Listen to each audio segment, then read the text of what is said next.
Ouais. Ça va être diffusé. Je suis en train d'essayer de faire tête, hors de question. Je vais avoir des emmerdes, je voudrais éviter de me faire couper la tête. Ça peut être très mauvais. Je n'ai lu quasiment que de la bande dessinée. J'ai vraiment appris à lire avec la bande dessinée. J'ai appris à dessiner avec la bande dessinée. C'est mon mode de réflexion. Quand un truc me fait peur ou quand je ne comprends pas quelque chose, je vais avoir envie d'en faire une histoire pour essayer de faire le tour de la question. En un mot, confiance. Lucky Luke, j'ai vraiment appris à dessiner en copiant Spyro et Fantasio, j'ai copié Lucky Luke, j'ai copié Torgal. Vers 8-9 ans, j'ai commencé à essayer de mélanger. Je prenais le nez de Lucky Luke et les yeux de Gaston Lagaffe, j'essayais de créer mon personnage. Tu dessines vraiment comme un pied ou comme une merde. Ce qui m'arrive assez souvent, faut le dire.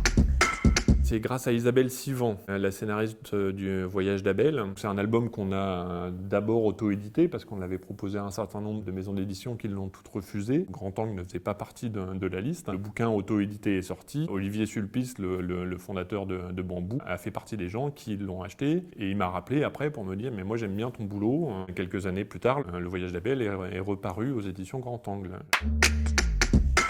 Plutôt très très bien en fait. J'ai cherché pendant très longtemps ce type de relation. Je suis très content de l'avoir trouvé. Basé sur une confiance mutuelle et sur une liberté de création quasi totale, mais avec un regard très acéré sur mon boulot. Hervé est un script doctor assez fantastique.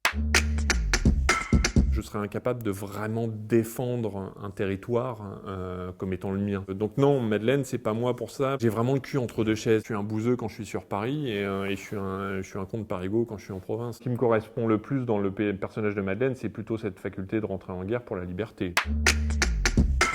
Plus papier de brouillon que beau papier. Comme je suis pas forcément très sûr de moi, en fait, le papier machine, c'est très très bien parce que j'ai pas peur de me vautrer sur du papier machine.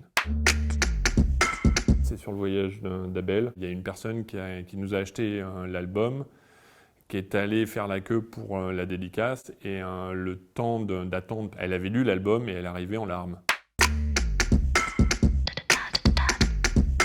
Essayer de résumer en un dessin un truc qui choque à peu près tous les extrémistes de la planète, quoi, juste pour faire chier tout le monde une bonne fois pour toutes. Alors ça, c'est rigolo. Un dessin qui est totalement maîtrisé est un dessin chiant. Je sais pas du tout si ça répond à la question. C'est cool si j'arrive à faire passer ça. On arrête là ?